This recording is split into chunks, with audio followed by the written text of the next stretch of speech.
শরীফ ওসমান হাদি হত্যাকাণ্ডের মূল হোতা বিএনপির স্থায়ী কমিটির সদস্য মির্জা আব্বাসকে গ্রেপ্তার করা হয়েছে বলে জানিয়েছেন স্বরাষ্ট্র উপদেষ্টা জাহাঙ্গীর আলম চৌধুরী। দুপুরে আইনশৃঙ্খলা সংক্রান্ত উপদেষ্টা পরিষদ কমিটির সভা শেষে প্রেস ব্রিফিংয়ে স্বরাষ্ট্র উপদেষ্টা বলেন, হাদি হত্যাকাণ্ডের তদন্তে যথেষ্ট অগ্রগতি হয়েছে। ইনকিলাব মঞ্চের মুখপাত্র শরীফ ওসমান হাদিকে গুলি করা সন্ত্রাসী দায় স্বীকারে 164 ধারায় জবানবন্দি দিয়েছে। অবশেষে আর বাঁচতে পারবে না মির্জা আব্বাস। হাদিকে মারতে 127 কোটি টাকা দেন খুনিদের। গুঞ্জনটা ছিল শুরু থেকেই। শেষ পর্যন্ত ওসমান হাদি হত্যাকাণ্ডের পেছনে মির্জা আব্বাসের নামটি জড়িয়ে পড়েছে। একে একে এবার সব ঢোলের বিড়াল সামনে আসতে চলেছে। ওসমান হাদিকে শেষ করার আসল মাস্টারমাইন্ড কে? আসসালামু আলাইকুম দর্শক, শরীফ ওসমান হাদিকে পরিকল্পনা করে হত্যা করা হয়েছে এবং এমনভাবে পরিকল্পনা করা হয়েছে যে ওসমান হাদিকে হত্যা করার পর যারা এ ঘটনায় জড়িত ও সহযোগিতা করেছে তারা যেন কেউ ধরা না পড়ে। কিন্তু আসলে কি তারা পালিয়ে বাঁচতে পারবে? সত্য কখনো চাপা থাকে না, একদিন না একদিন ঠিকই বেরিয়ে আসে। সবাই ভেবেছিল যে হাদিকে হত্যা করার পিছনে অবশ্যই কোনো বড় মূল মাস্টার মাইন্ডের সাথে জড়িত আছে। হাদিকে কে বা কারা হত্যা করেছে বিস্তারিত দেখতে পারবেন এই ভিডিওতে, তাই 1 সেকেন্ডও না টেনে পুরো ভিডিওটি দেখবেন। চ্যানেলে নতুন হলে সাবস্ক্রাইব করে রাখবেন পরবর্তী আপডেট পাওয়ার জন্য। একটি লাইক করে দেখতে থাকুন সম্পূর্ণ ভিডিওটি। মুখপাত্র শরীফ ওসমান হাদির খুনি ফয়সাল করিম মাসুদের ব্যাংক ব্যালেন্স দেখলে চোখ কপালে উঠবে যে কারো। ব্যাংকে তার 127 কোটি টাকার লেনদেন। শুধু হাদিকে হত্যা করার জন্যই তার অ্যাকাউন্টে ঢুকেছে 2,41 লাখ টাকা। কিন্তু কারা হাদিকে হত্যার জন্য এত টাকা দিল এই শুটারকে? কারা ফয়সাল করিম মাসুদের কোটি টাকার সাম্রাজ্যের পৃষ্ঠপোষক? এসব চাঞ্চল্যকর প্রশ্নের উত্তরই আমরা খুঁজব আজ।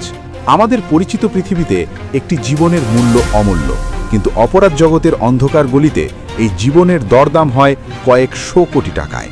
ফয়সাল করিম মাসুদের যে গল্পটি আমরা আজ বলবো সেটি কোনো কাল্পনিক থ্রিলার নয়, বরং আমাদের চোখের সামনে ঘটে যাওয়া এক হাড় হিম করা বাস্তবতা। ফয়সালের মূল পেশা সে ভাড়াটে শুটার, অর্থাৎ সে টাকা নিয়ে মানুষ হত্যা করে। কিন্তু তদন্তের টেবিলে যখন তার ব্যাংক ব্যালেন্সের হিসাব এলো তখন কপালে ঘাম ছুটল তুখোড় গোয়েন্দাদেরও। ফয়সালের ব্যাংক ব্যালেন্স দেখলে দেশের বড় বড় শিল্পপতিরাও লজ্জা পাবেন। ভাবুন তো, মিশন শুরু হওয়ার আগেই পেমেন্ট ক্লিয়ার, টার্গেট কে হবে তা চূড়ান্ত করার আগেই ব্যাংক অ্যাকাউন্টের ডিজিটাল সংকেতে ঢুকে পড়ছে কোটি কোটি টাকা। সিনেমার কাহিনীকেও হার মানাবে এই অপরাধের গল্প। ফয়সালের অ্যাকাউন্টগুলো পরীক্ষা করে দেখা গেছে হাদিকে হত্যার পরিকল্পনা যখন চলছিল তখনই তার ব্যাংক ব্যালেন্স হঠাৎ করে ফুলে ফেপে ওঠে। হাদি হত্যার ঠিক 3 মাস এবং 1 মাস আগে দুটি বিশাল ট্রানজ্যাকশন হয় ফয়সালের নামে। মোট 2,41 লাখ টাকা জমা পড়ে ফয়সাল এবং তার স্ত্রীর অ্যাকাউন্টে। প্রথম দফায় 2025 সালের 18 সেপ্টেম্বর রূপনগরে ফয়সালের একটি ব্যাংক অ্যাকাউন্টে 1,76 লাখ টাকা জমা হয়। অ্যাকাউন্টটি ছিল এসএমই উইমেন এন্টারপ্রাইজ নামের একটি প্রতিষ্ঠানের নামে। মজার ব্যাপার হলো, নামে উইমেন এন্টারপ্রাইজ হলেও এই প্রতিষ্ঠানের মূল হর্তাকর্তা ছিল ফয়সাল।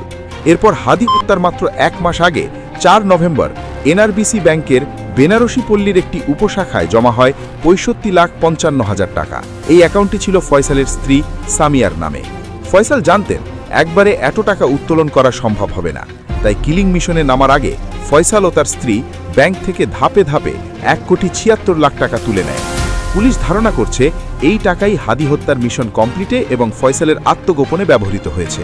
গভীর চতুরতার সাথে মাত্র 65 লাখ টাকা ব্যাংকে রেখে বাকি টাকা ক্যাশ করে নেন ফয়সাল। হাদিকে খুন করার আগে ফয়সাল প্রতিটি পদক্ষেপ ফেলেছে সতর্কতার সাথে। হত্যাকাণ্ডের আগেই সে তার পরিবারকে নিরাপদে সরিয়ে নিয়েছে। স্ত্রীকে নরসিংদীতে, বাবা মাকে কেরানীগঞ্জে এবং বোনকে বিদেশে পাঠিয়ে দিয়ে সে হাদিকে শেষ করার মিশনে নামে। নিজের পরিবারকে নিরাপদে রেখে ধ্বংস করে অন্যের সংসার।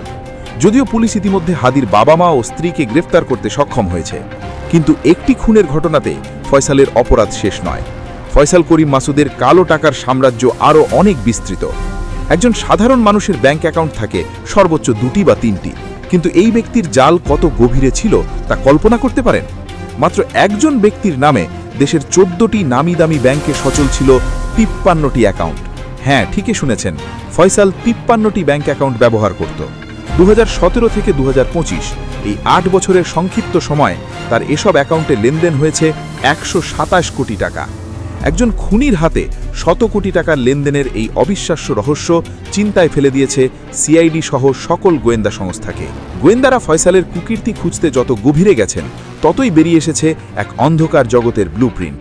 একজন শুটারের ব্যাংকে 127 কোটি টাকার লেনদেন শুধুই কি খুনের সুপারি, নাকি এর পেছনে লুকিয়ে আছে মানি লন্ডারিংয়ের এমন এক আন্তর্জাতিক সিন্ডিকেট যা আমাদের কল্পনারও বাইরে? একজন শুটারের অ্যাকাউন্টে এত বিশাল অর্থ কখনোই কোনো ভালো উদ্দেশ্যে আসতে পারে না। তাহলে এই টাকার যোগানদাতা কারা? পর্দার আড়ালে বসে কারা ফয়সালের মতো দাবার ঘুঁটি চালছে? এই 127 কোটি টাকার পাহাড় রাতারাতি তৈরি হয়নি। 2017 সাল থেকে শুরু করে প্রতি বছর ধাপে ধাপে টাকা ঢুকেছে, কখনো কয়েক লাখ, কখনো কয়েক কোটি। এই লেনদেনের ধরন দেখে বিশেষজ্ঞরা বলছেন এটি একটি সুসংগঠিত মানি লন্ডারিং চক্রের কাজ। খুনের সুপারির আড়ালে মূলত কালো টাকা সাদা করার এক বিশাল ইন্ডাস্ট্রি খুলে বসেছিল এই ফয়সাল।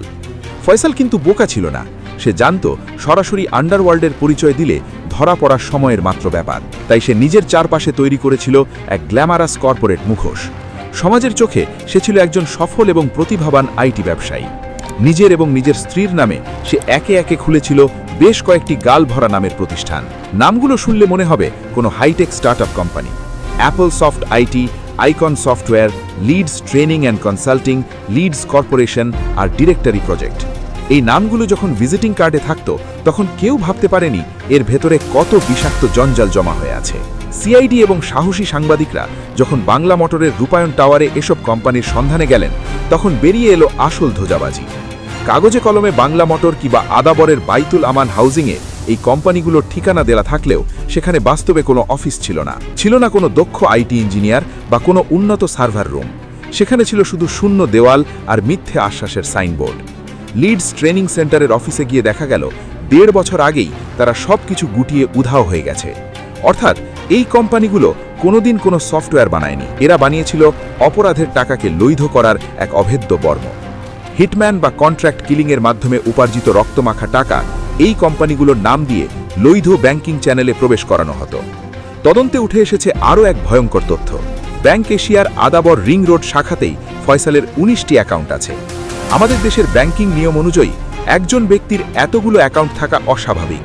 এছাড়া সন্দেহজনক লেনদেন হওয়া মাত্রই তা নজরদারিতে আসার কথা। কিন্তু ফয়সাল ছিল অত্যন্ত চতুর। সে জানত কিভাবে সিস্টেমের ফাঁক গলে বের হতে হয়। প্রায় কোটি টাকা লেনদেন শেষে এই অ্যাকাউন্টগুলো এখন পরিত্যক্ত হয়ে পড়ে আছে। এই ঘটনা আমাদের দেশের ব্যাংকিং খাতের অব্যবস্থাপনা ও নিরাপত্তার ত্রুটিও চোখে আঙুল দিয়ে দেখিয়ে দিয়েছে। ফয়সাল কিন্তু নতুন কোনো অপরাধী নয়। গত বছর একবার সে মারাত্মক আগ্নেয়শাস্ত্র সহ গ্রেফতার হয়েছিল, কিন্তু রহস্যজনকভাবে সে জামিন পেয়ে বেরিয়ে আসে। জামিন পাওয়ার পর সে আরও বেপরোয়া হয়ে ওঠে। তার উপর আগে থেকেই গোয়েন্দা নজরদারি ছিল, কিন্তু সে চোখের পলকে সবার নজর এড়িয়ে 127 কোটি টাকার এই বিশাল কর্মযজ্ঞ চালিয়ে গেছে। বর্তমানে সিআইডি ফয়সালের সব ব্যাংক অ্যাকাউন্ট ফ্রিজ বা অবরুদ্ধ করার নির্দেশ দিয়েছে। মানি লন্ডারিং আইনের আওতায় এখন প্রতিটি ট্রানজ্যাকশন কঠোরভাবে যাচাই করা হচ্ছে। কিন্তু প্রিয় দর্শক, সম্পূর্ণ ভিডিওটি দেখলেন, অবশ্যই বুঝতে পেরেছেন ভিডিওটি গুরুত্বপূর্ণ ছিল। দর্শক, উসমান হাদিকে যখন গুলি করা হয়েছে তখনই কিন্তু বাংলাদেশের মানুষ ধারণা করেছে যে উসমান হাদিকে হত্যা করার পিছনে অবশ্যই কারো হাত রয়েছে, আওয়ামী লীগ অথবা ভারত, সবাই এটাই ভেবেছে। কিন্তু এ ধারণা এবার সম্পূর্ণ আলাদা দেখা যাচ্ছে। হাদিকে হত্যা করার পিছনে আওয়ামী লীগ বা ভারত কারোর হাত নেই। তদন্তে বেরিয়ে এসেছে এর পিছনে মির্জা আব্বাসের হাত রয়েছে।